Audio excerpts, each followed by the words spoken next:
Good evening to everyone out there in UK land and beyond. My name is Viv Amun. I'm co-founder of Black Sox UK, Black Sox Global. We're based in the UK, but we also operate out of East Africa. And this evening, this particular show, we're going to be looking at what's been taking place in London. There's been a lot of emphasis on North America in particular, and what's been happening in the wake of the assassination of George Floyd. And we want to take some time this evening to look at what's going on in the UK police and our young people.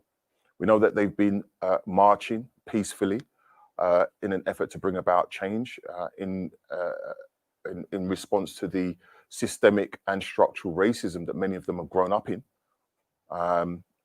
Conscious of it, many have grown up unconscious of it, but many have been aware of it almost from day one. So we want to unpack some of that this evening. Before we get into the show, let me just tell you a couple of bits and pieces about what's going on more widely. Aspire Education Group, which is part of Black Sox, is running a national survey, the first of its kind as far as we're aware, looking at education for African and Caribbean heritage young people. What are the challenges that they are going to encounter after months in lockdown and with little or no support?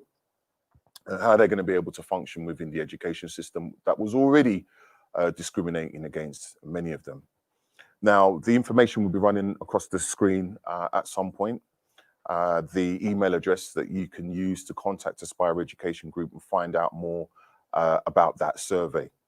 We've also got Lee Jasper's Drive Time, which runs every Saturday. It's our way of keeping the community up to speed with what's going on and thematic. So this week's theme is Show Me the Money, which is again pertinent because we know that many people are going to be out of a job going forwards. Many of us in the community actually weren't able to recover the last time that there was a major recession. So it's been perpetual for us. But they say it will be the deepest recession for 3 centuries, which is doesn't bear thinking about. So we'll have more about that coming up later on in the show. The details of that program, which runs every Saturday, as I've already said. It will focus on the millions of pounds of COVID money that have been made available that many in our community aren't able to get access to, and many of us don't even know exists. And it will also talk about what kind of support is available to micro businesses, and micro businesses are disproportionately what we will find in the Black communities in the UK. Just want to get more of that information out to yourselves. So please do let people know about the show taking place this Saturday. And as I said, the information will come up on the screen later on in the program. That's enough. I'll keep coming back to other little bits and pieces, but let's just get straight to the topic for this evening. We have 2 panels coming in. The first panel consists of 2 young men and our expert, Katrina French from Stopwatch. So can I ask Ryan Kalako to come into the studio now? If you can bring him in. Yes, sir. How are you? Yeah, hi, I'm good, thank you. How are you? Did I pronounce your second name correctly? Yeah, it's actually Colasso, but Calaco's all right, man. I'm used to that. I won't get it wrong again. It's all good, man. All right, Calasso, thank you, sir. And then Dwayne Francis. We'll get Dwayne Francis into the studio. Hi, Dwayne. Good afternoon, all. How you doing? With your bio picture, I think you had a baseball cap on. I did have it on. I have a bio picture on. Should I go and collect it? No. You're in the studio this evening. Maybe outside you need to be a little bit more undercover, and we'll probably the stories that we hear that reinforce it. And can we get into the studio as well, please? Hey. Hello. Good evening, everyone. Good evening, brothers. Good evening. Yes, good Katrina, evening. how you doing? You're right. Good, thank you. Good. I'm good. I'm here. I hear you were giving evidence today. I was giving evidence, and it feels, I'm going to be honest to anybody watching, anybody that knows my journey, I feel very humbled and blessed to serve my community and ensure that the society we have is one that is just and fair to everybody. So today I gave evidence that I'm a person 21 years on since his recommendations. And I have to say, it was interesting because I watched that as a young person coming up. Sorry to take up time, Chair Viv, but I just want to say, watching it coming up and now sitting there as a Black woman from London, descendant of Jamaican heritage, let alone descendant of enslaved people, it felt like I was really talking power to truth or truth to power. We don't know what them said, but all I know is talking what people like Dwayne and Ryan are going to talk about today. I use the platform that I have at Stopwatch to make sure we're not just talking numbers. There's lives, there's faces, there's lots of things that are driving this, and we can't just look at numbers and excuse it. So yes, I gave evidence, and if you didn't catch it, do catch it, and I'm open to feedback. So yeah, educate, assist, school me, guide me. I ain't too big to learn. Absolutely beautiful. Well, why don't we start with you? Tell us a little bit about your professional role at Stopwatch, so that the audience gets some idea of what you're going to share with us this evening. Okay, yeah. So Stopwatch is a research and action organisation. It was formed in 2010, and we're a coalition of academics, lawyers, policy experts, and impacted communities. And we promote fair, effective, and accountable policing, specifically around the use of stop and search. And the reason we were formed was because in 2008 and 2009, there was about 1 million stops and searches. We had 9/11, where we had seen like Section 44 introduced, and basically the police had gone mad over how they use these policing powers. So Stopwatch was formed as a project, and we basically were campaigning against disproportionate policing and advocating that there was a fairer way. We're not anti-police. We understand that there is a role for the police. However, that role shouldn't be overpronounced in a way that it undermines confidence or makes people feel unsafe.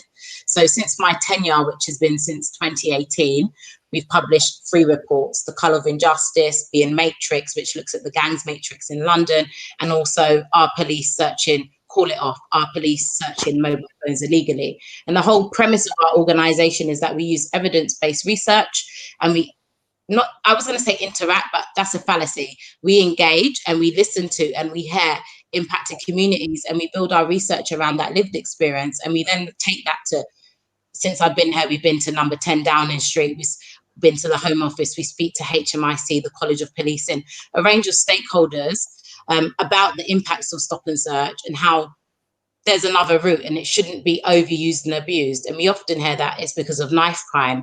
And I won't get into this now, but I can bring men in their 60s, 50s, 40s, 30s, 20s, 10s who have all been impacted by this policing power. And there was no knife crime in some of those generations. So we need to understand what systemic discrimination and racism is, and we need to understand it manifests itself in many facets. And I'm honoured and privileged to serve Stopwatch, but more importantly, to serve my community in terms of holding the police to account. Thank you, Viv. Thank you. Very succinct, to the point, incisive as usual. Thank you so much. So let me go to Ryan Kaleso, just to introduce yourself, sir. Tell us a little bit about the man before we get into the actual situation you're going to tell us about this evening. Yeah, no worries. Thank you for having me, first of all of you. Yeah, my name's Ryan Collico. I live in London. I've grown up in London, and yeah, I work in the film industry. I've also completed uni a very long time ago. I got a first class in my business degree. I've not admittedly used it, but it's there. Yeah, I'm just someone that's grown up in London. I work in the film industry, and I do enjoy what I do. Right. Thank you, sir. So, you know, you're a valued and valuable member of the community, basically. Getting on and functioning. It's the profile of our young men that we don't see often enough on the TV and being profiled in the state press. So thank you for that. So, Dwayne, can you tell us a little bit about yourself as well, sir? Yeah, good afternoon all. I'm Dwayne Francis. I'm from South London, or Lewisham to be precise. And I've worked in education for 9.5 years, will be my 10th year in education.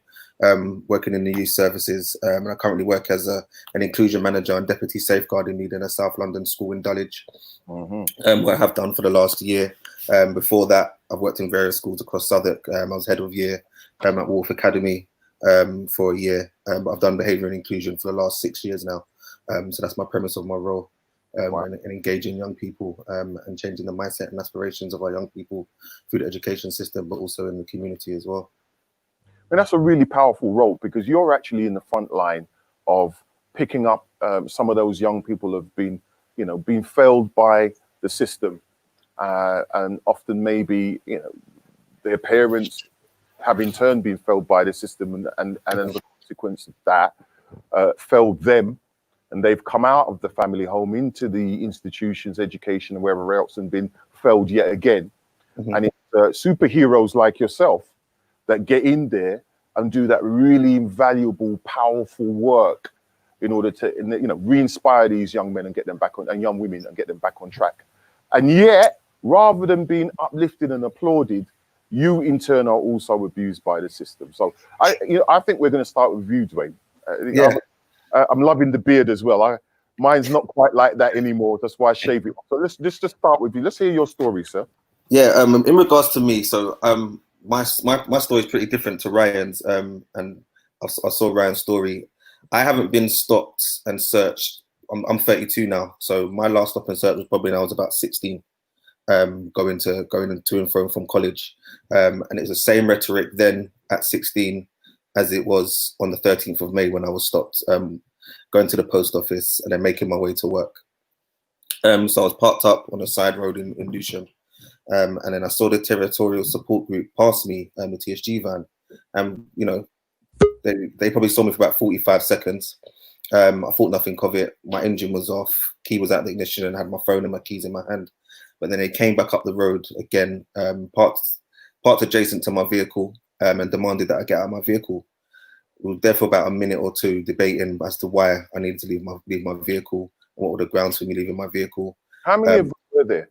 There were 7 officers. 7? So there were 7 officers. There was about 4 that were surrounding my car at the time. So it was a gang of them? It was a gang of them. A gang of them. It was very intimidating. It was a gang? Yeah, effectively. Yeah, it was a gang. It was a gang.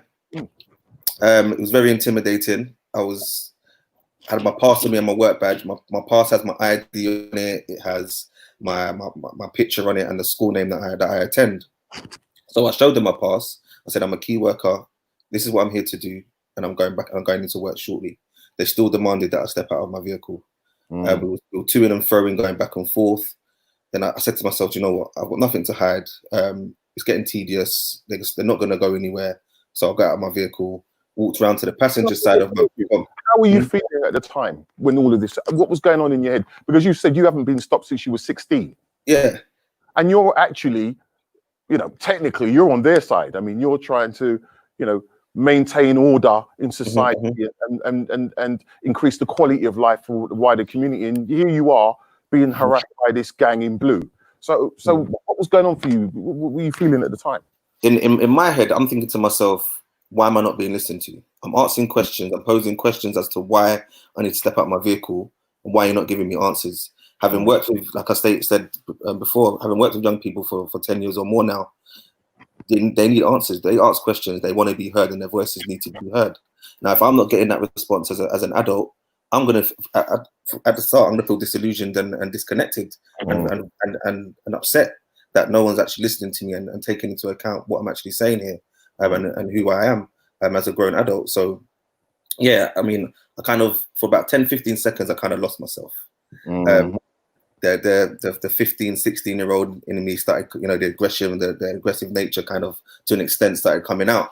But then I had to remind myself that, hold on a minute, I'm in a position of in essence privilege in terms of where I work and what I do, and I'm going to be accountable for my actions and my behavior if I don't rectify how I'm being portrayed. And it wasn't nothing that was negative or was bad, but it could be deemed so in their eyes, especially with the overzealous policing that we see on our streets. So I had to be mindful of that, and just rein myself in. And I shouldn't have to feel like that as an adult, in regards to how my tone should be, how my body and my demeanor should be as an adult, especially communicating with other adults as well. I shouldn't have to feel that way. And then So you got out. so I got out of the car, and then whilst I was at the passenger side, it was instant handcuffs. We're detaining you under Section 23 of the Drugs and Misuse Act. Wow. And my face was like literally like how it is now. I Mm. was like, what is going on? Like, why? And they said they could see remnants of cannabis flakes on the footwell of my vehicle. And I was like, how can you predetermine that without taking physical evidence of anything of my car? We're in a lockdown, we're in a pandemic as well. I haven't cleaned my car for over 4 months. How can you predetermine this? And this was an officer saying it to the detaining officer. So another officer was looking at my vehicle without even asking me, pre-warning me that they're going to search my vehicle first, or even look in my vehicle. They decided to look in my vehicle firsthand and then make that judgment without even stating anything to me beforehand. And then when I asked why I'm in handcuffs, the female officer then stated to me, well, I can handcuff anybody. I do this to all criminals.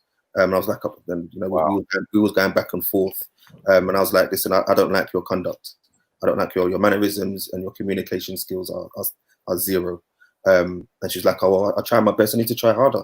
I said, I work in education. I work with young people. How you've conducted yourself with me, this could have transpired in any negative way with another individual who isn't of my calm and assured nature.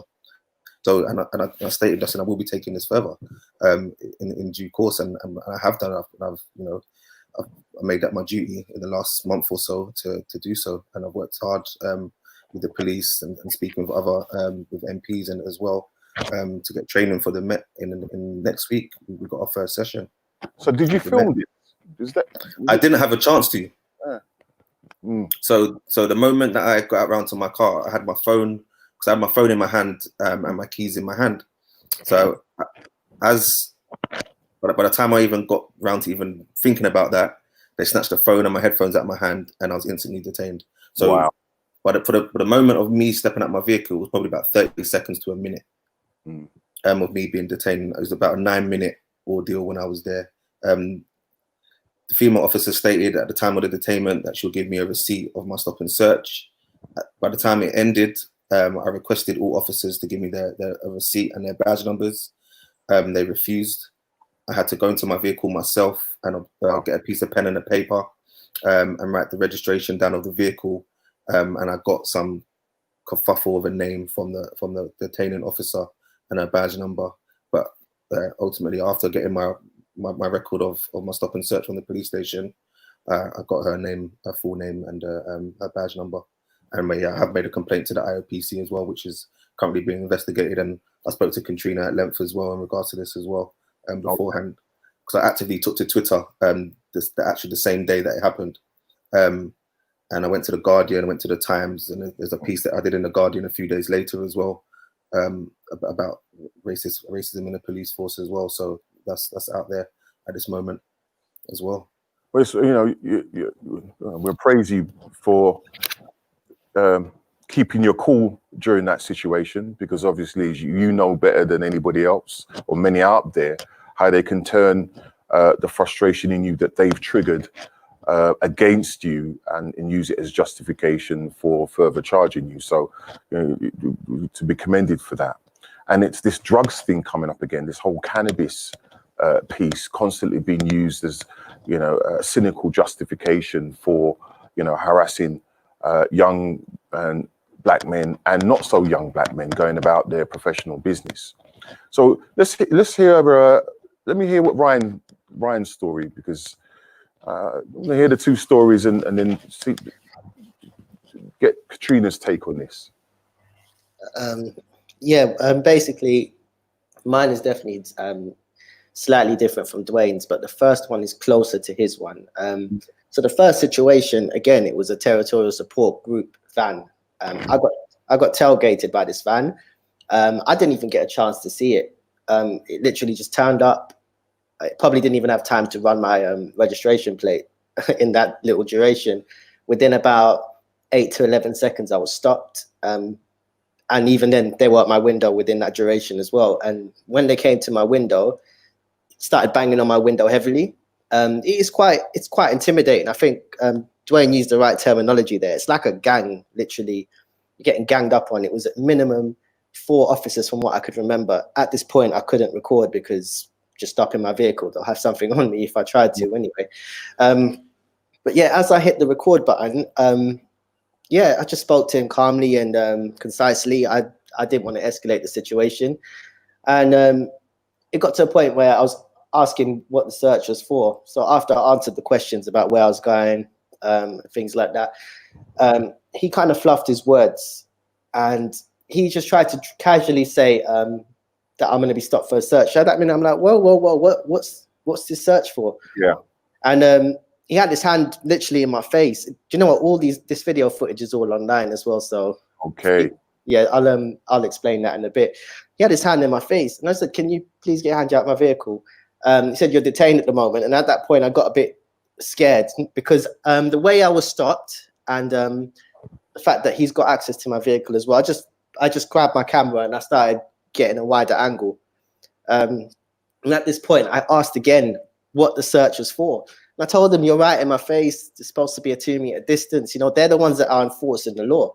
They're supposed to enforce the law, but it seems like they can pick and choose when the law applies to them." And yeah, at this point, I'm like, "Whoa, why have you got handcuffs out?" Yeah, and then just very aggressively got handcuffs on me, pulled me out my vehicle. And I believe they use something what the police call a proactive approach. So a proactive approach is when they try and find a reason to justify their stop. Yes. Just like Dwayne said, it mirrored so well. A large smell of cannabis. It's just no. And even then, that came a lot later than from when I asked. You know, you're meant to tell me these things in advance. Yeah. And yeah, they consistently try to run this story, a large smell of cannabis. And the way they say it as if it's true, you know, they try and speak in professional terminology, and it's quite hilarious. It's very frightening at the time, but when I look back, I just think, no, you've come to the wrong person for that. So I said to them, "Okay, can you get some more officers down here to verify this?" They either ignored it at times or they dismissed it. And yeah, they wouldn't even let me see my car being searched. I said, "Look, I'm detained. I'm not arrested. I can watch my car being searched." They wouldn't let me watch it. They were hurting me with the handcuffs as well. Wow. I told them, I said, do you think you did anything to trigger that behavior in them? Is there something you could have done differently? Maybe they might have seen. I don't want to leap to their defense heavily because they're the ones that the trained ones here. Maybe they might have seen maybe that my reluctance to be I'll just ask him why, because he said to me that I'm going to be searched, but he wouldn't tell me why. So it's like, well, what is it for? So maybe they wanted to use that as a justification for the handcuffs, which I don't think from a trained professional. Because I said, "Look, I'm not driving off. I just want to know what the search is for. You know, the keys were out the engine. I'm not going anywhere." And even from then on, I got dragged out my car, and I think I wasn't being confrontational. I had more energy, but I wasn't being confrontational, and I wasn't a threat to them as well. I was just like, I was just asking them reasonable questions. You know, that was the first situation. And yeah, literally, this is the thing that stuck in my head. And like to extend on that one as well. On the night, just like Dwayne said, he went to Twitter. I went to Twitter as well, and I just asked the question. I tagged the Metropolitan Police on a picture. I said, "Look, what's happened here?" No response. So 4 days later, I uploaded the video, and yeah, so I uploaded a minute of the video, and I put the full one on YouTube as well, because if they're not responding, I'm worried about how many people they're doing this to. Yes. And yeah, and then I went to Channel 4 about a few days later. It was 6 days later after the incident, and I spoke about it on Channel 4.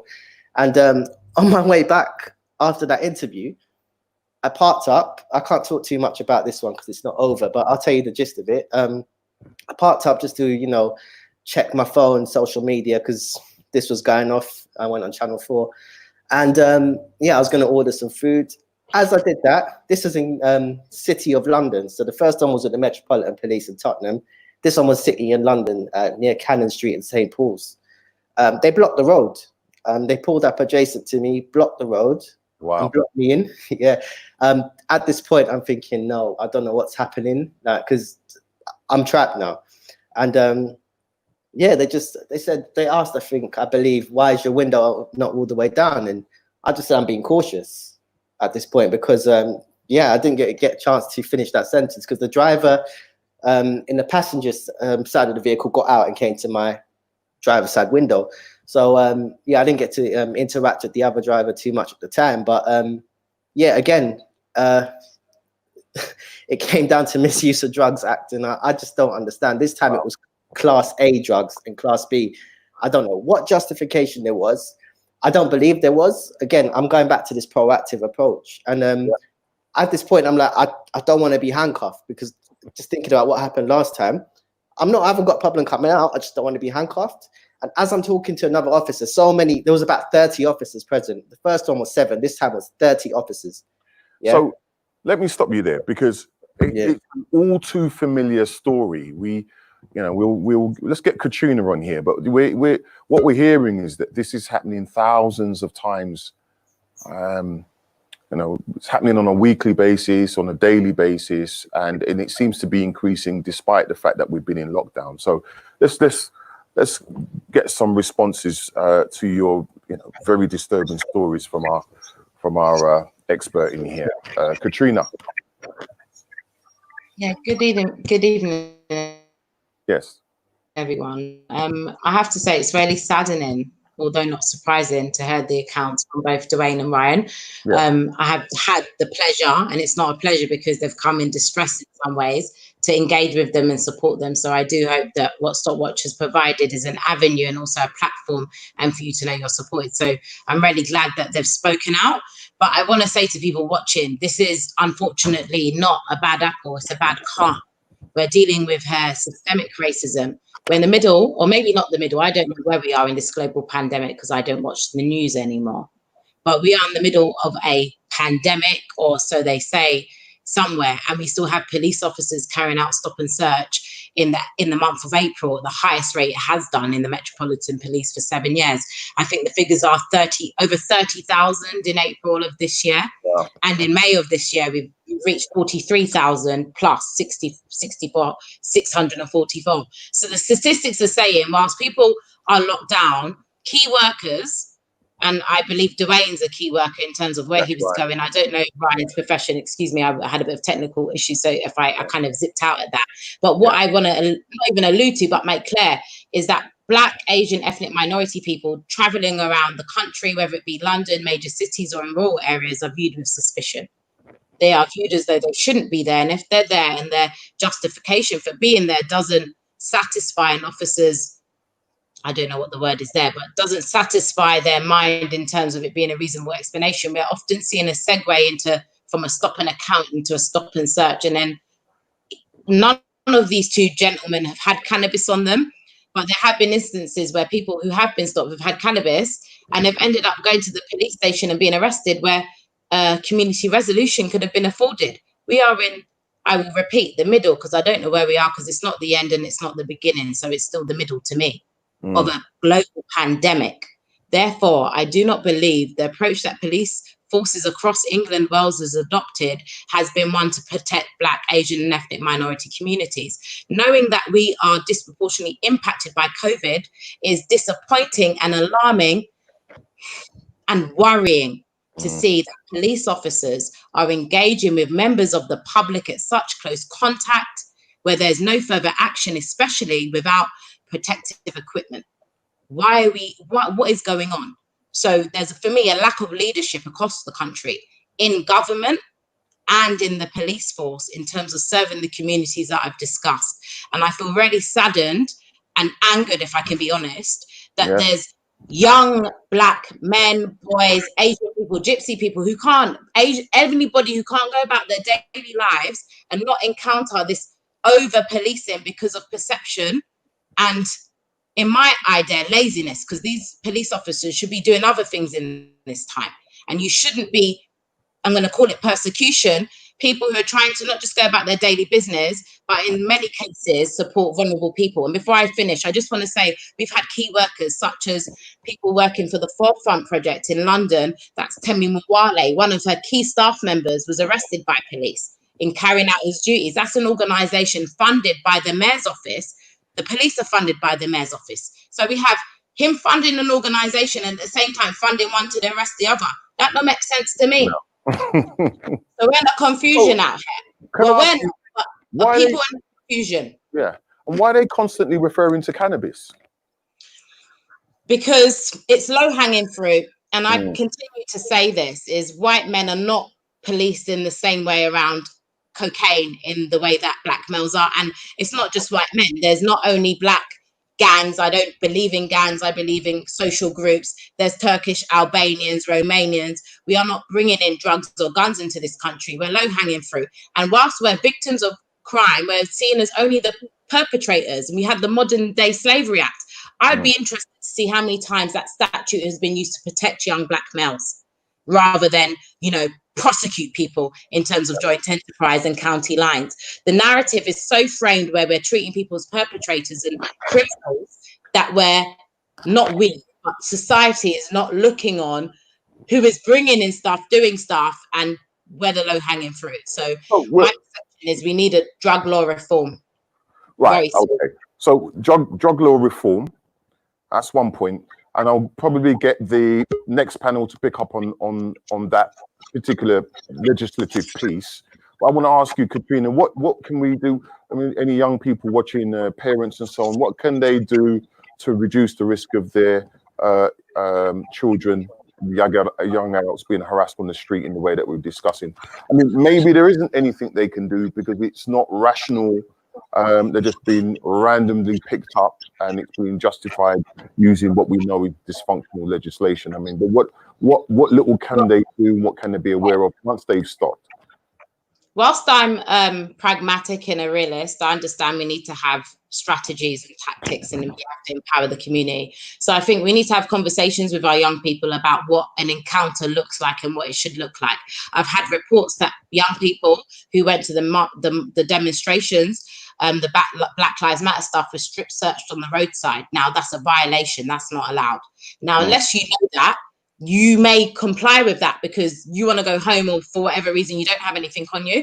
We need to be having really candid and honest conversations with our young people that if they are stopped, we're not going to chastise them for being stopped. That doesn't mean that they didn't, I'm not saying this, listen to me clearly, my people. They didn't do anything wrong to warrant the stop, or they did do anything wrong. It's not saying what did you do, it's saying what happened.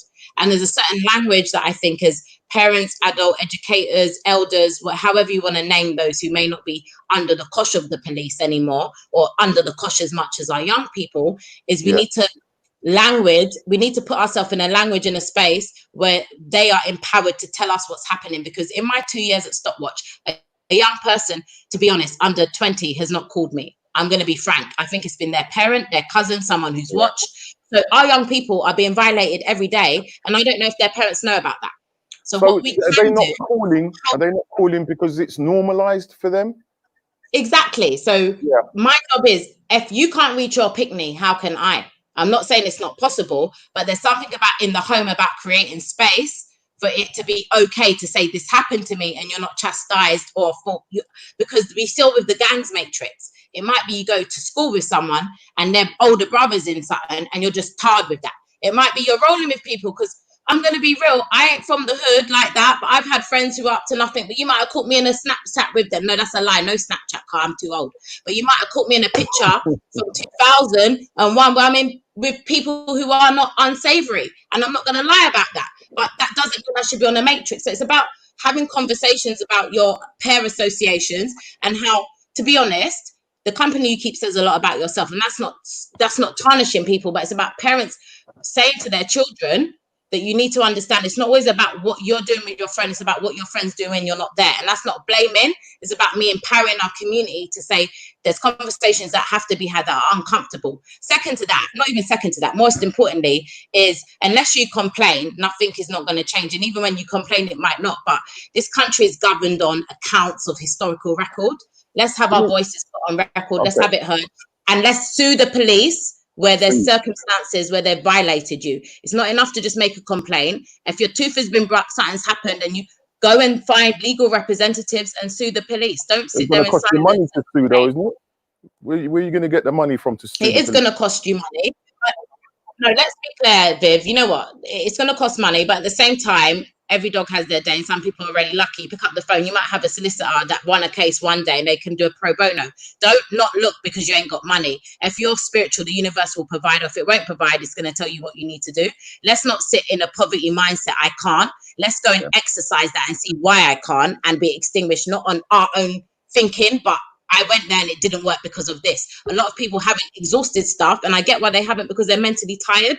But I'm letting them know, stop watching hair. I'm here as Katrina French to be your Eeyore, your donkey, to ride for you and to carry the load and to guide you to the people that I feel can help the progress. I'm not going to say we're going to get a solution because this is 400 years strong. But I'm going to say is you're not riding alone. We're out here representing. Let me stop you there. Yeah, I know you're riding high on the back of the evidence today when you dealt with those elite in the ivory tower. No, it's beautiful to hear with the passion. That's what we need. I mean, Queenie Q's watching the program said they're just like the police in the US. So they're not that bad, though, are they? I mean, are they? Sean Rigg, Brian Douglas, Kevin Clark, names and names and names. Like, it's not about. It's like slavery. Is racism gone? It's not. Has it improved? No. Whether it exists, it means it's a bad thing. We can never improve racism. So it's not about how many's dead. One dead is too many dead. Too many. Ryan, what do you think? Are they the same as in the USA? I mean, the USA, they're pulling those guns. They, before they even call your name there. You know what? I don't think it's as bad, but you got to look at it like this. Our police, not all of them have guns. And my window got smashed in that second instant situation, and I got dragged out my car and arrested, held in a cell. I think if that was in America, these bruises might have been a lot more, evident. I do think, I think it's better, but there's problems there. Yeah. But and I think Katrina's point is an important one. We don't want it to get like America. And I think it was Black Voices just come up on the screen saying that we need our own system. For those who are just coming in and watching what we're discussing here, is Black Doc. It's a social action economic development network. It doesn't take money from the state. It's a collective of individuals and organizations. We operate globally. We've got bases in East Africa. We operate in the UK, and we've got networks right across the planet. We're actively supporting George Floyd's family and the legal team. We're all connected up and working jointly. And I think it's one of the points that we make over and over again. It's critically important that we understand that in many respects, the little 2 million or so of us over here, when we're talking about the African Caribbean community specifically, are almost non-existent elsewhere. It's important, if this is happening globally, we take a leaf out of the Black Lives Matters book and try and address it in a globalized way rather than just dealing with it in our little patch. So, Dwayne. Yes, sir. What you've been listening? I've been listening. As bad as the States, and I mean, I've already probably tidied it up by saying it doesn't really matter whether it's as bad as the States or not. It's our job to make sure it doesn't get that bad. And if a black man's died in New York or Cardiff, it's the same situation. I mean, we're in a global village now, aren't we? We are. I mean, we see with Kevin Clark a few weeks ago from Lewisham, mental health issues, and was detained by 7 or 8 officers and died subsequently due to his injuries. So we've got to look and not just think about, we'll look at what's happening in the States, but over here it's happening too, and we can't discredit that and the systems in place to continuously oppress us. And we have to make that a formative change in regards to how we are uplifting our communities, what we're doing with our communities, with our young people, and adults and the elders as well, to empower our communities and give them the knowledge and education, understanding that we can be better than how they see us. And we have to challenge them at all times. At all times, we have to challenge them, but in the right and informative way, and do it educationally as well, and politically, because there's no point us going out there causing a whole heap of drama and rioting and doing whatever else. We've done that before, and where's that led us? We've done it with Mark Duggan. We've done it with the Brixton riots in 81, and again later on down in the Brixton riots as well. What are we going to do?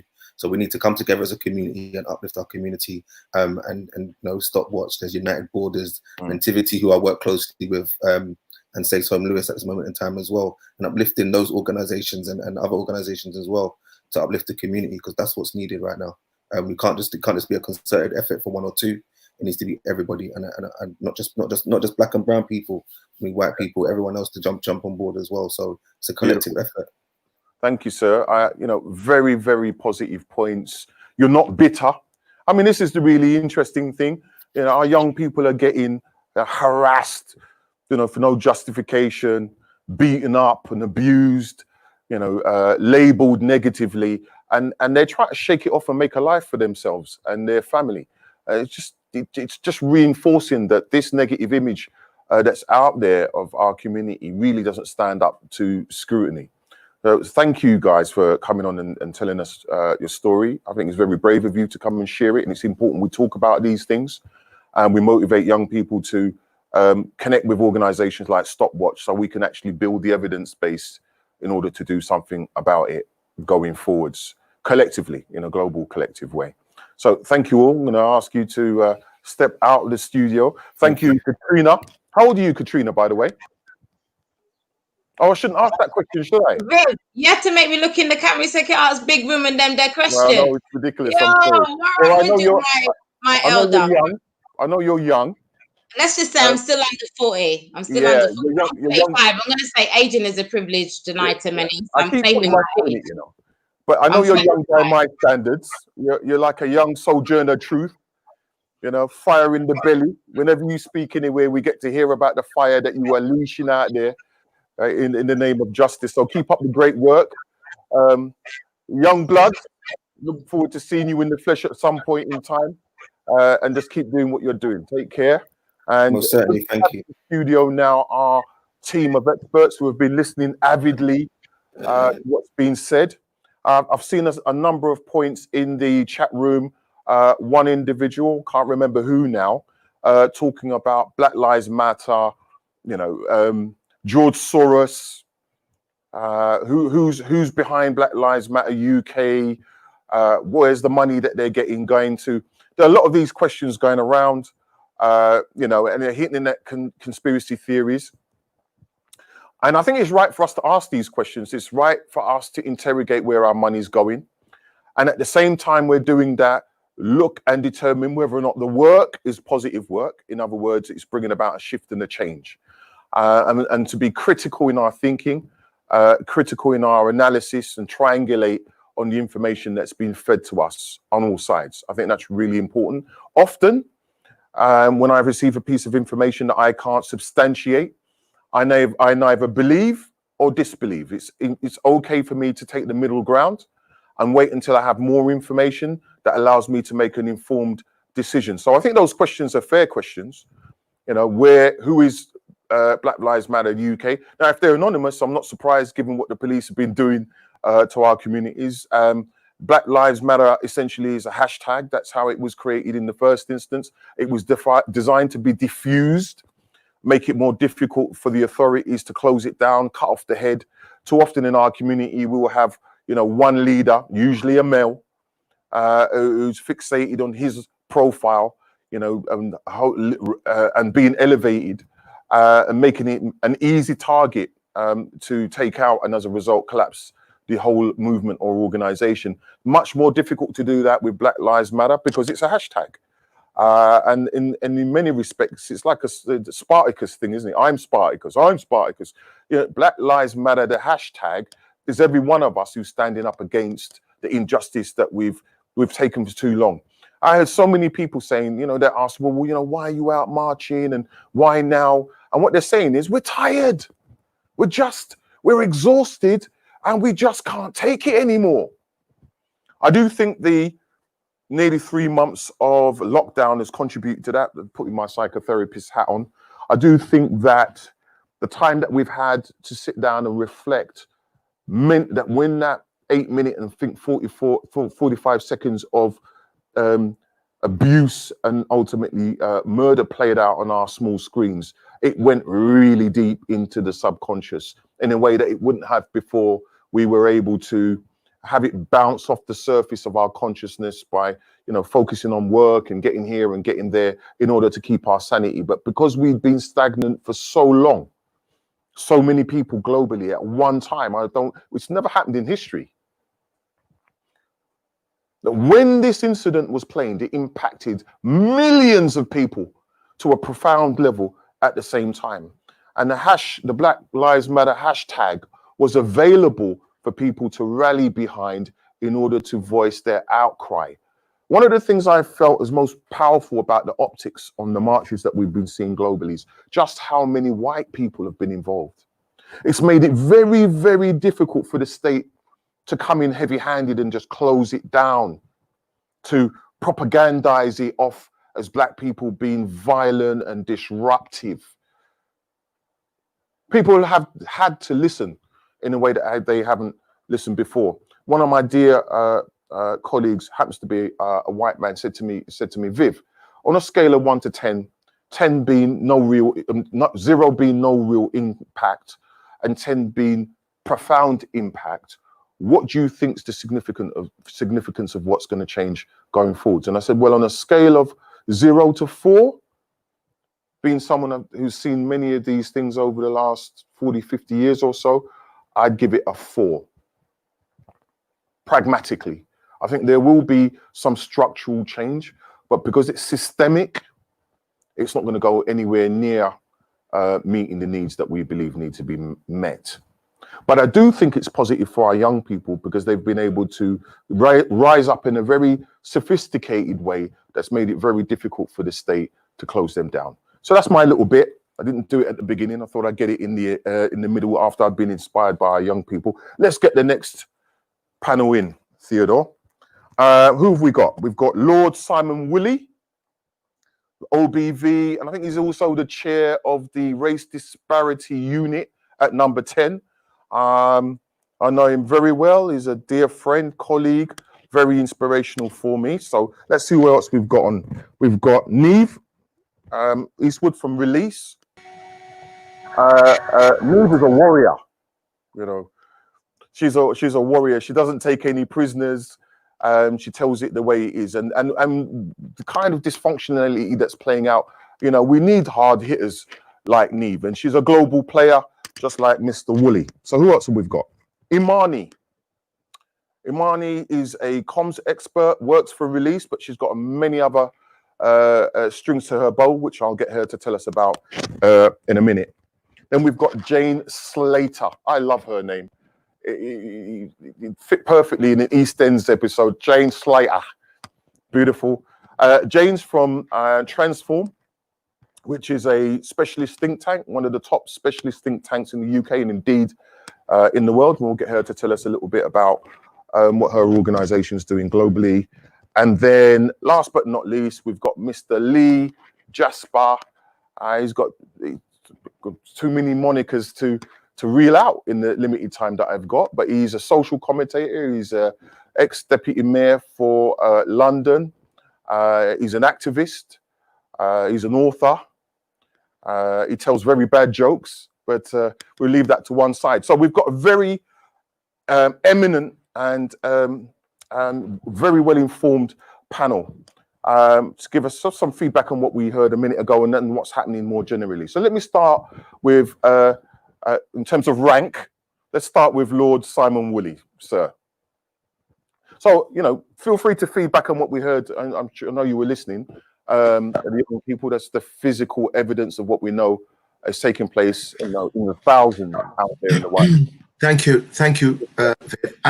I'm hoping when you're talking about rank that I'm the lower rank with our guests. So the lowest first, and then it just rises. I'm fine with that. Okay. It's a pleasure. It's a pleasure to be on the program again, and with great colleagues. And I think you're right when you said, when you characterized Neve, and you could characterize the others as warriors fighting for social and racial justice. I was moved by the first panel, the young men who have experienced the humiliation, the degradation at the hands of the police, that many of us elders, we're elders now, we're gray. I mean, I know you two guys are bold, but we've experienced too. And it's symptomatic of systems that seem to treat us as second-class citizens, and at times brutally and on the extreme deadly. And I think in many ways these issues have come into a perfect storm in the last few months, because on one level we've seen COVID-19, the devastating impact it's had on Black and minority ethnic communities. 90% of the doctors that have died have been from Black or brown. And then, of course, the brutal murder of George Floyd right in front of our eyes. 9 minutes watching this guy die, appealing. And this perfect storm has collided. And those young people, particularly those from Black Lives Matters, have gone to the streets, as Lee Jasper told me the other day, not asking to change the narrative, but to change the system. It wasn't the knee, just the knee that killed George Floyd. It was the American system. It's not the deadly disease that have killed doctors, nurses, porters, bus drivers, security guards, but the system. A system, this disease is an incredible thing because it's incredibly targeted, the deep entrenched inequalities within our society, in health, in employment, in housing, and what we're talking about today in the criminal justice system. And I've worked with you, Lee, and I've worked with Lee for over 25 years. That's a life sentence. But I think that we fought these institutions, and particularly the police and justice. And what I found recently, it never dawned on me until the last, I don't know, 5 or 10 years, that the sharp end of white supremacy through the state is often seen through the prism of drugs policy. And the state moves the harshest to impose its will on young Black people through punitive drugs policy. Neve knows this better than most. She spent her life looking at this, and so now does the firebrand that is Katrina French. But it's that day-to-day interaction through the police that is able to racially profile, humiliate, harass, and often fit up people through drugs policy. And so we've been strongly arguing, Black Socks, Lee Jasper, Neve, for a very long time. If you use drug policy, that you're not only tackling this humiliation and this targeting, but actually you're fighting something more systemic that is a bigger problem of how the state uses the police. And so that's why I think this is an interesting parameter for us to focus our attention. What's interesting, I've said, follow the disease and you will see where we need to have major surgery within our institutions. And you see in this lockdown that stop and search through the prism of drugs policy and cannabis and et cetera, the increase, I think, has been 25%. Neve will know better than me. 25% increase. So there's less things for the police to do. So what do? Let's hunt down Black people. And I've seen some of these video nasties. Sometimes these young Black men and women are a whisker away from extreme violence, because the officer comes and said, get out the car and we're going to smash the window right in your face, drag you out the car. And it's a miracle that more Black people are not seriously injured by this interaction. I just hope that what this space has done is, for those on Black Lives Matters and us as activists, there is a window of opportunity. There's a moment, because these video nasties that we are seeing has never before confronted white society to see what it's like in this Black space. And white people are. Let me stop you there, Simon, if that's okay. I want to drill into some of the points that you're making. These are really important, and I'm watching what's coming up on the screen from the people that are watching. And just as I was pre-briefing earlier, I said that people are going to ask for tangible solutions, and we're beginning to see those points coming through. But just let me just delve into some of what you're doing a bit more for the audience's benefit. Tell us a little bit about the Race Disparity Unit, because that was set up by Theresa May on the back of the shocking information and stats that she received as a result of auditing her departments, government departments. Is that correct? Can you just tell us a little bit of what's happening there? I will do. I just want to finish that last sentence because I think Of course. Go ahead, sir. I think it's really, really important. I think for the first time, Lee, I want your opinion on this too. Is it the first time in our history that a nation has seen the world through our eyes, up close and personal, as never before? And that's why that's why people are saying Black Lives Matter, why is this wrong? And I think in that moment, which won't last long, there might be an opportunity for us to have a serious conversation about the police, about our institutions, our system that is predicated upon oppression, slavery, colonialism. The infrastructure of that is with us still today, and people are seeing it up close and personal for the first time in their lifetime, in our lifetime. But to bring you back to your point about the Race Disparity Unit, look, Theresa May got a lot of things wrong, not least Windrush, not least the immigration that blinded much of her thinking on that issue. But what she did get right was to recognize that our institutions are profoundly racist in their outcomes. So she said to me, look, we need to deal with them. We need to deal with them head on. Uncomfortable truths, explain or change these racial disparities. And we gave this platform to Theresa May and she ran with it. And now other countries around the world are saying we need a race disparity audit to right those wrongs in those uncomfortable truths. So it's groundbreaking. I'm not sure what this government will do with it. The jury's out, but the platform is there. And with that platform, you lay bare the uncomfortable truths with the mantra, explain why the outcomes from a black person to a white person is so shockingly different, or change. Okay. Thank you, sir. Thank you very much.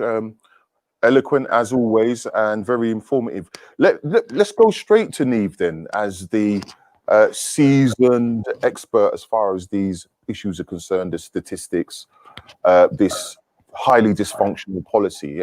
Let's hear what you have to say, Niamh. And I know you've done a lot of work in the States and elsewhere as well. So we're interested to draw on your wisdom, please. Well, thanks, Viv and Simon. Expert, it's a small field. It's not hard to be an expert in this field. But we have done a lot of work at this at Release to really highlight how drugs policing drives racial disparity within the criminal justice system. And just to echo what Simon has said, it is a tool of oppression. It's one of the major tools within the criminal justice system that is used to structurally oppress, to uphold the structural racism that exists within our society. And it's just one element of the reforms that we need to undertake in order to dismantle that racist structural sort of core that exists within our society and our communities. Just some of the figures I think are helpful for the audience to understand why I'm saying that this is one of the drivers for racial disparity. Back in 2010-11, Release's offices were based in Shoreditch. It's when it was cheap to rent there.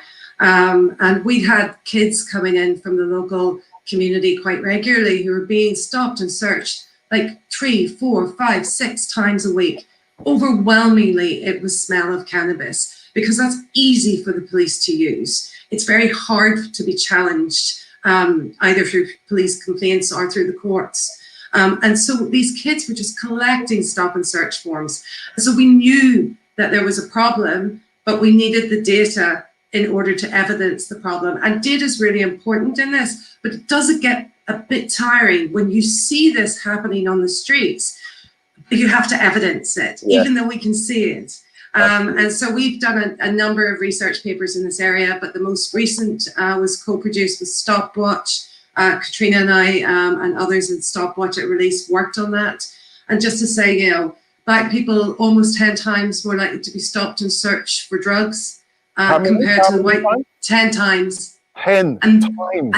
And this was 2018 data. So my expectation is that that will now be increased, that we now see that stop and search of all grounds is at 10 times. So I think it's probably 11, 12 times. Absolutely. I mean, we haven't gotten to Lee yet, but I know him well enough to know he's going to start talking about the pressure cooker that this is creating, this constant oppressive policing. So carry on, Neve. I didn't mean to interrupt. No, absolutely. I mean, it is oppressive policing, but it's the easy, as Katrina described it earlier, it's the low-hanging fruit. And again, our research showed that, you know, people who, you know, when Black people are caught in possession of cannabis after a stop search, and please remember, in most cases, they're not, the majority are not, but when they are much more likely to be processed through the criminal justice system. So Katrina mentioned community resolutions earlier. White people are more likely to get community resolutions if they're caught in possession than Black people. So again, it's this criminal justice system being used as a form of oppression, a way of controlling and abusing Black and brown bodies.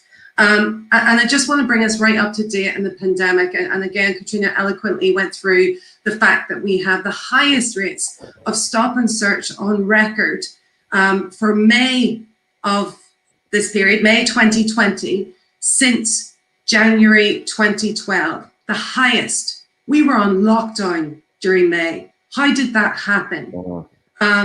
Again, you know, the figures for May show that 60% of all stops were for drugs. And we know from the research that the majority of those stop searches will be concerned with possession of drugs for personal use. So this is literally being used as a tool to control, to oppress, to criminalize Black people, even though white people use more drugs than Black people, which kind of dismantles the racist stereotypes that exist in our society. Thank you, Neve. Very powerful. Let me move that very quickly to Mr. Lee Jasper. I think you've hit the kind of note that I think he would be willing to, most appropriate to pick up on. Lee, good evening. Hey, hi, good evening all. Hi to the panel. Look, my own view is, look, we've got to stop carrying, my dad used to say to me, son, there's sometimes when you've got to stop carrying water in a basket. And what he meant was you're engaging in a futile exercise that is not likely to reap results. And I think that's about trying to reform the current system. It's like pouring good wine into a broken glass. This system is beyond reform. The culture of racism is so deep in this country as to be systemically inserted into the genetic and cultural DNA of this nation state itself and everything that flows from it. And so we've seen this perennial fight to reduce race equality. Even as Mayor of London, I was only able to mitigate the worst extents of that stop and search culture. And unless we begin to engage in a fundamental and radical discussion about reform of the institution of the police, in America, they're talking about defunding the police. Well, they're funded on a federal, a state level, and so can have those discussions. Here in the United Kingdom, we're not funded in that sort of way. But unless we begin to think about institutionalized racism being absolutely implicit in the institutional empire of policing, and you're not willing to institute structural reform to meet the challenge of structural racism, then you're always going to be pouring that wine into a broken glass. And yes, the figures will go down, but they'll easily come back up again, depending on which political party or a political preference from the man in City Hall, the man in 10 Downing Street, or whomsoever. So I think that's enormously important.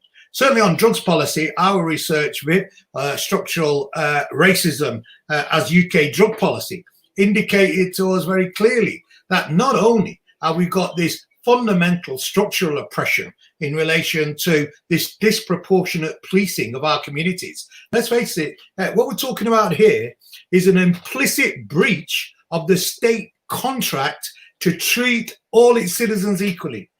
It's nothing more lighter than that. It's an incredible breach. Windrush Stop and search, the criminal disproportionate charging, the disproportionate sentencing of black people is a fundamental breach of the contract between the state and the citizen. We obey the law, and the judge and the state is the neutral arbiter of that law. It is not neutral. The Metropolitan Police and police services in Birmingham do not police our communities with consent. And therefore, we're seeing pressure cooker building up, because you can only live with the oppression of stop and search for so long, particularly, and Neve pointed it out, how is it we've got a 90% drop in footfall on the streets and an almost 50% increase in stop and search? It makes no sense. And therefore, it makes a lie of the justification that policing is intelligence-led. Quite frankly, I think our black youth have become products to be harvested in a prison industrial complex that has a exclusion from school to prison pipeline, because when we go to jail, everybody gets paid. The police officer gets paid. The judge gets paid. The court usher gets paid. The people who build the prisons get paid. The prison officers get paid. The probation officers get paid.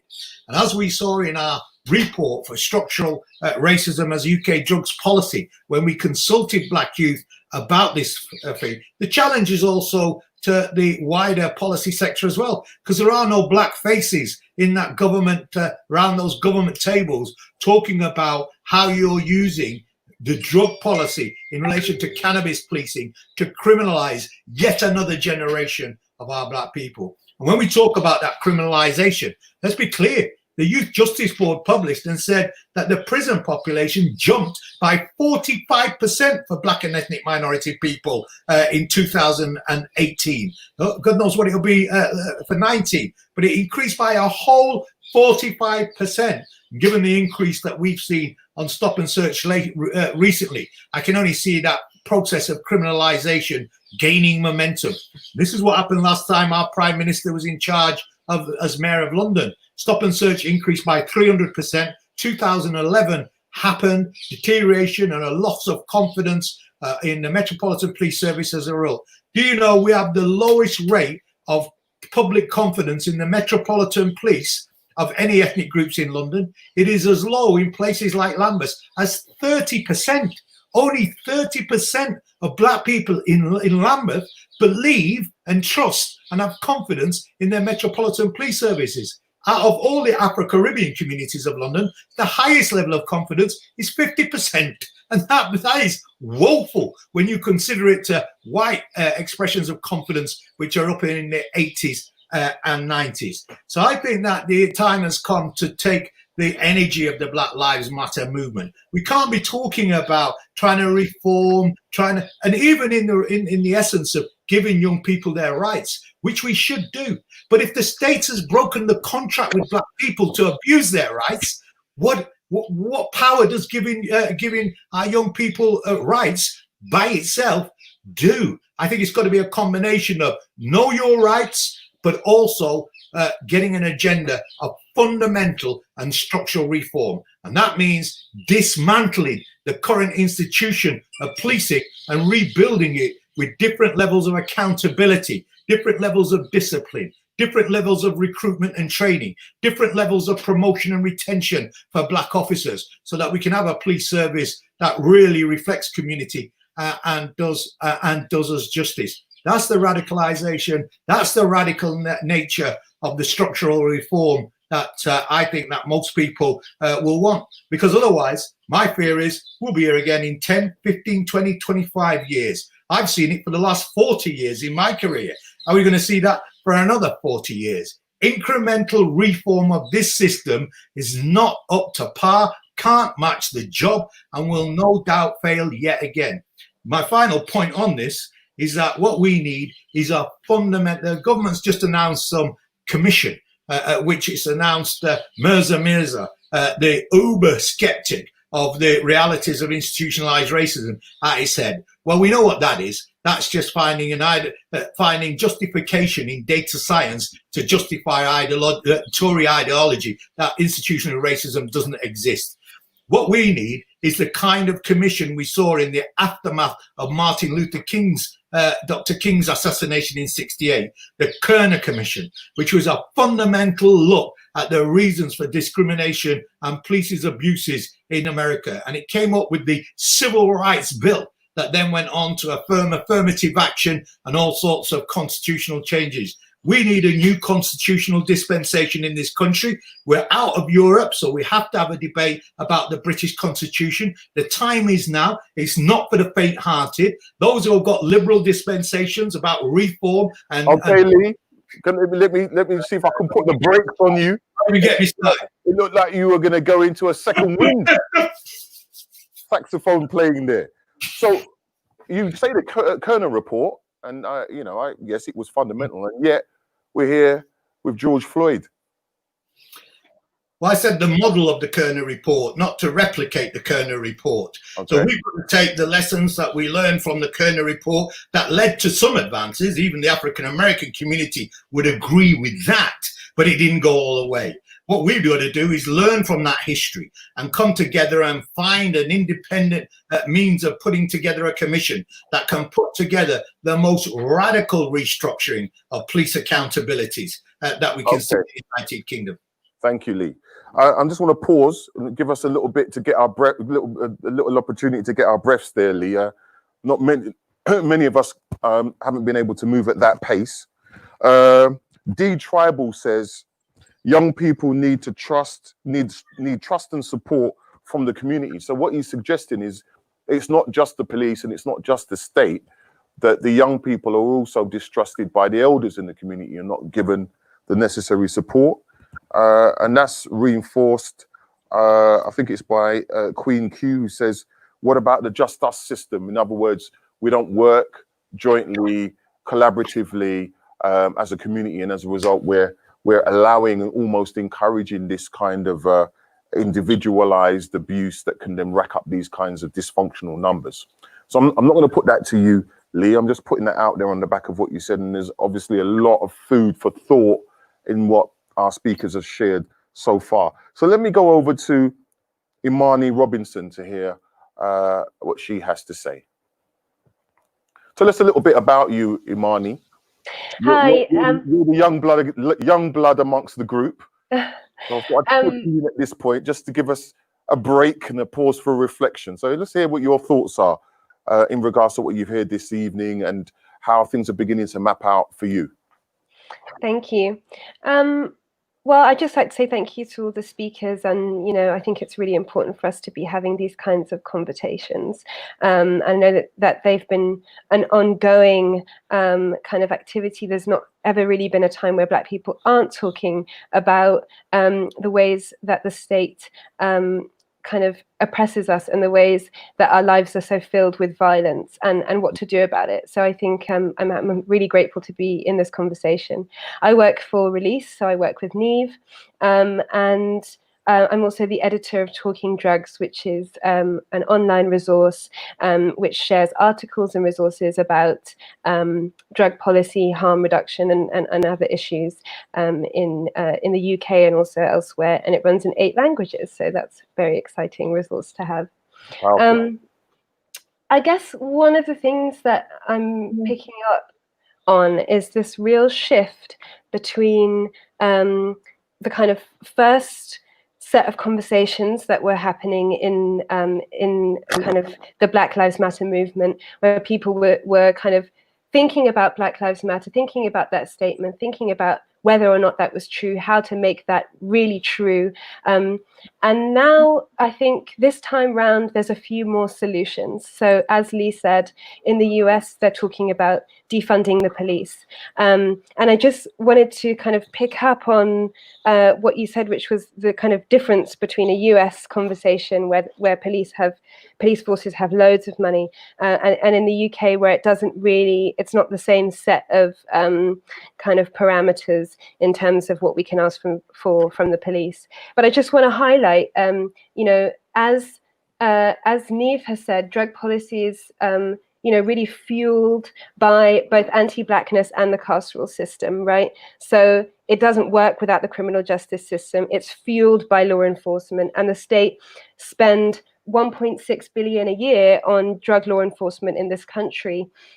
And so, you know, a conversation around defunding the police in this country is talking about, well, if the 1.6 billion is not spent on law enforcement through policing for what is mostly low-level drug offences like cannabis, and is mostly, as we've seen, stop and search and Black people being stopped, then where does that 1.6 billion pounds go?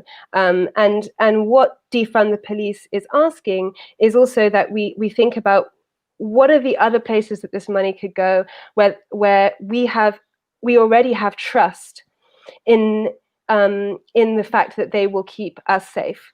Where do we have more than 30%, you know, trust in an institution or a set of institutions or a set of bodies or a set of practices that will actually really you know, keep us safe in the long term? Because as you said, Lee, it's been 40 years of hard work to really radically change how police forces are carrying out their activities and how we can protect Black people. And I think what a lot of young people who have never had any trust in the police are saying is, you know, yeah, we could try and reform the police a little bit more. We could be more assertive with our asks and our demands. But what if we think about another alternative to the carceral system, to prisons, to policing, to surveillance, in order to keep ourselves safe in ways that are sustainable in long term, in ways that we feel comfortable about? Because, you know, a lot of conversations are at how can we build trust between Black people and the police. And to be really honest, at this point, there isn't anything that that we could do or that the police could say that would make me trust in the police as an institution to keep me safe, to keep my friends safe, to keep my community safe, to keep my children safe. And so it really is, you know, an incredible moment to think about what are the alternatives. And there have been lots of people thinking about and fleshing out what the alternatives could be. And this is kind of the framework of abolition, of thinking about what it would look like to actually set a goal to live in a world without policing, to live in a world without prisons, to live in a world where we really think about safety, think about harm, think about violence in radically different ways, rather than try to, you know, give one last push, because I don't think anybody has more than one, you know, one sort of more push in them to kind of really try and change the police. Because in my lifetime, it hasn't happened. In your lifetimes, it hasn't happened. And so really trying to think about how can we make a move that feels good, because it feels so demoralizing to talk about training the police officer to do a stop and search without abusing me, to, you know, radically actually change what their role is, which has been to threaten and coerce people into acting in a particular way, rather than actually centering the victims of harm. Police and you know, in this country and elsewhere, continue to cause harm. And the last thing I'll say is, what's really exciting about this moment, I think, and what should really be leaned into, is that this is an opportunity for an international movement against the systems that have caused us harm and pain again and again, the systems that kill us. In every country, it is the most marginalized that are abused and killed by police officers. And it's also a really incredible opportunity for intergenerational organizing and intergenerational sharing of knowledge, because, you know, we've complained about the police to the police and nothing's been done, is a quote that, you know, was shared and circulated before I was born. And so this fear and this anger and this kind of, you know, refusal to be gaslighted anymore is not something that is new to this generation. It's something that Black people share across generations and across locations. Thank you, Imani. Thank you. I did the right thing bringing you in at this point. You were able to harness the storm that the first three speakers had generated in the space. So thank you so much for that. I just want to pick up on some of the points that have been flagged up in the chat room by other individuals. And again, they're talking about solutions, and the trust point that you picked up on Imani has also been highlighted by others. They're highlighting the fact that there's a fragmentation within the community as well as between the community and the police and the institutions. Young people saying that they don't trust the black organizations to do what needs to be done, that have been disappointed in the past by them. And that came out of the work that I did in 2011, 12, 13 and 14 across the country. And as Lee's referred to, the report that we did must be 4 years ago now, Lee, said pretty much the same thing. And out of that have come a number of initiatives, one of which is the Black Men for Change group, which is London-based at the moment and is launching 4 leadership programs in Hackney, Haringey, Waltham Forest and Lambeth soon. So if people want to know about those initiatives, they can contact us on Black Socks Details, which is running across the bottom of the screen. It would be remiss of me to not refer to Aspire Education Group's national survey by us, for us, asking Black families and Black professionals within the education system exactly what we should be doing and need to do in the moment, as many of you have referred to it, because the moment won't be here for long, and we want to do our best to inform it as positively as possible. So on that note, I want to bring in Jayne to tighten off on this conversation. Jayne, what do you have to say? All of this, I can only describe it. One, I think what's happening is a maelstrom. That's what we're in at the moment. And what keeps coming back to me is the level of dysfunction, that is throwing up. Yeah, sorry, keep going. What say you? What say I? I think it's been a fascinating conversation, and I would echo a lot of what the other panelists have said about how much of a failure our current drug policy has been, how it has been premised on xenophobic principles and used to reenact, to reinforce structural and institutional racism. And I think the panel has spoken very powerfully to this point. I work for an organization called Transform Drug Policy Foundation. We compile reams and reams of evidence to demonstrate the impact of our current policy. And I also run a campaign called Anyone's Child, about telling the very real human stories of how drug policy is impacting on everyday lives. So I fully give massive credit to Dwayne and Ryan, who spoke earlier, who I thought made very powerful case for the need for reform and their shocking stories, which I think go to the heart of some of this issue. I am an optimist, and I watched the USA with some interest and noticed how racial justice and disproportionate policing have been such a major driver behind cannabis legalization and the drug policy reform movement over there. And I suppose I see that there are also opportunities around this. And I suppose, having been in this field for a long time, there's been frustrations that the Black and ethnic minority community have been so quiet from the drug policy debate to date, and it's been so very white dominated. I see this as a real opportunity going forward, that we should be forging partnerships and really looking at some key questions. And I suppose I'll just raise them. It's how do we ensure that social equity and the needs of the communities that have been so impacted by our current drug policy, how do we put them at the heart of future drug policy? And how can we ensure that the financial benefits of a regulated market are equally distributed?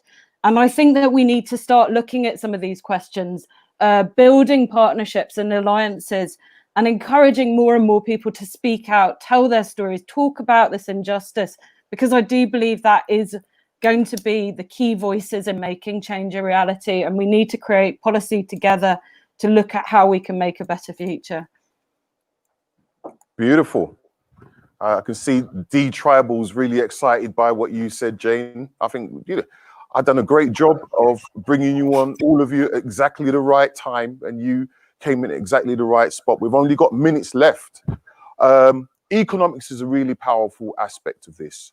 Whenever we speak in the community, the economic dimension of all of this comes up. And given that we know there's a massive recession that we're already in that's only going to deepen, unemployment's going to have a disproportionate impact on our communities. I think it is really important, Jayne, that we work collaboratively and systemically to ensure whatever resources available get into the community and the community's voice is heard. Ryan, I think it was Ryan. Was it right? I think it was it Ryan or Dwayne? One of the two of them said, no, it was Dwayne. Dwayne said what really frustrated him was the fact that he wasn't being heard. And it reminded him, you know, of exactly how the young people that he works with every day must feel, that they're not being heard. And economics has a lot to do with it. So I do think the partnership aspect of it is key. I do think we need to do the capacity building. One individual talked about, said, who's our spokesperson? I think with the days of the spokesperson are over, we definitely need broad leadership bases within our community, and we need the collaboration. We talk often about race when in fact, you know, it goes beyond race, and the injustice ultimately impacts all of us. Yes, in this moment, it is about George Floyd and all the other George Floyds that have fallen foul of this dysfunctionality. And the only way it can be changed is if we think about it in the round, and economics is definitely at the heart of that, along with the policy change that you've all spoken so passionately about this evening. If people want any additional information about the events that we've got coming up, there's lead drive time this Saturday. It's entitled Show Me the Money. £750 million has been set aside by the government to help organizations, many micro voluntary organizations doing critical work in our communities, organizations doing similar work to the work of the organizations that we've heard today.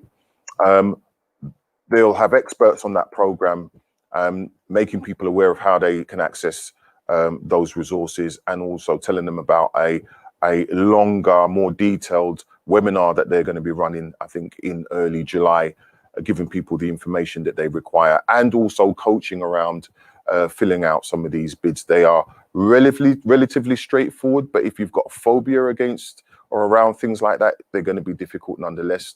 And if you haven't got access to, you know, the internet for whatever reasons, data and so on and so forth, again, that's going to be another block. So don't miss Show Me the Money drive time, Lee Jasper, on Saturday 10 till 12. You can get further information from the Black Sox website. It's got the email address on it, the contact details. We have a number of other events coming up, so you can get the information there, including the leadership programs that we're running across 4 boroughs. I want to thank all the speakers once again for touching the surface of what is a very profound and complex issue. We will be coming back to it on an ongoing basis in different ways. I particularly want to thank the young men for continuing to be brave and coming in here and sharing their information and their very traumatic experiences with us. I'm going to wind the whole process down, I think, with a closing comment or observation from Simon Woolley. Very tight, Simon. You've got 30 seconds. Well, what a great platform. And I hope that we'll use that energy. There's a window of opportunity for all of us to move the dial. I think one thing that we really haven't covered, but change only comes with political power. And I think if we can sow a golden thread with the energy, Black Lives Matters, or the actors, the activists, and start making demands in London, Manchester, the city mayors, and our government, we can be in a position where we're not asking but demanding change. So be strong, be connected, and I think we can make the difference. Thank you, Viv, and your team. It's a great pleasure and a great honor to be on this program. Thank you, Simon. Thank you, all of you. Let me say from there: Ryan, Dwayne, Katrina, Neve, Imani, Jayne. Lee Jasper, and last but not least, Lord. Thank you all for taking the time out this evening. Now, we're all very busy people because we are in the eye of the maelstrom. All of us are out there dealing with this issue, not even nationally, but internationally. So please keep up the good work on our behalf, and I'm very much look forward to continuing to work with all of you. Enjoy the rest of your evening and the week, and we'll look forward to seeing some of you on the drive time on Saturday and thereafter. Take care. Thank you.